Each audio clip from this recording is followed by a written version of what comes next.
Hola, Tumentes. Estamos en la Summer School, estamos con otra investigadora, estamos con Sanica Faletor de la Universidad de Osijek en Croacia. Yo no hablo croata, ella no habla español, así que la entrevista la vamos a hacer en inglés. Y tenéis los subtítulos justo debajo en el vídeo. Okay, so activar los subtítulos y tenemos la entrevista. Vamos a hablar con ella sobre cómo llevar una investigación en el campo, especialmente de las bibliotecas. Hi. Hi. Hi, Sanica. Hi, Juan. I want you to explain to my audience which is your specialty in library information science.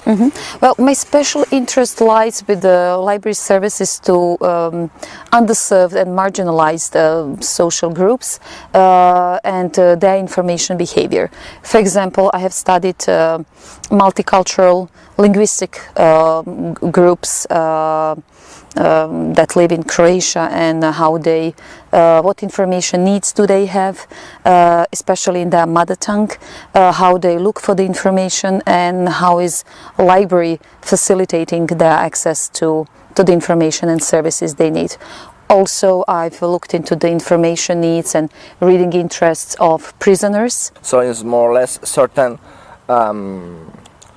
people who is more or less try to be excluded or almost excluded from the society. Yes. This very fact that in our modern society we have certain individuals, communities that are excluded from the life of their communities who cannot participate in the education culture.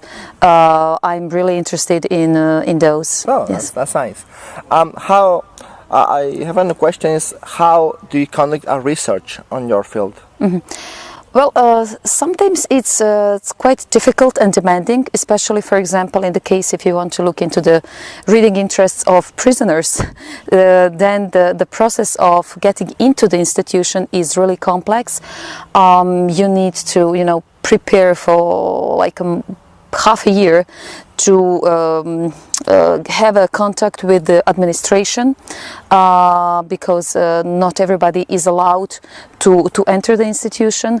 So until you get all the permissions, they look at your survey or check all the questions that can be listed in the survey. It takes quite a lot of time. So you have a lot of bureaucracy before to start your research. Yes, and sometimes even your instrument gets changed a little bit because, for example, some of the questions you are not supposed to ask such populations. So, okay.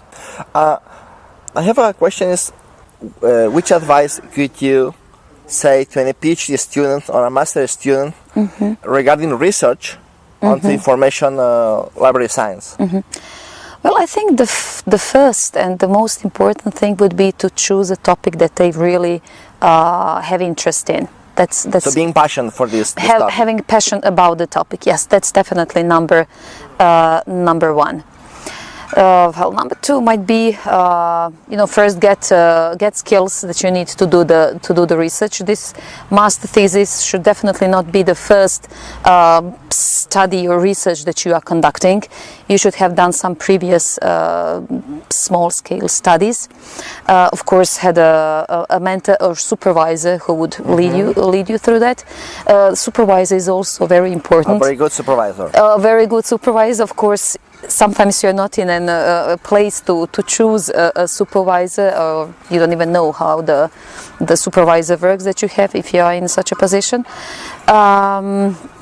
But and having resources available, I would. That's a good start. Resources. Yes, because some institutions, some faculties and universities do not have good enough collections, no access to databases. I noticed that, especially in my YouTube channel, most students ask me for it because they don't have access to some catalogs or to some questions. Yes. So it's also a very big issue. You should think about that. It's good to have a topic that has not been researched, but yet you also need to check that you will have some starting literature, that you can rely on and follow on that. Okay, thank you very much. You're welcome. Bueno, ya sabemos un poco más cómo se investiga en este caso, así que dejar vuestros comentarios justo debajo del vídeo. Nos vemos. Adiós. Adiós.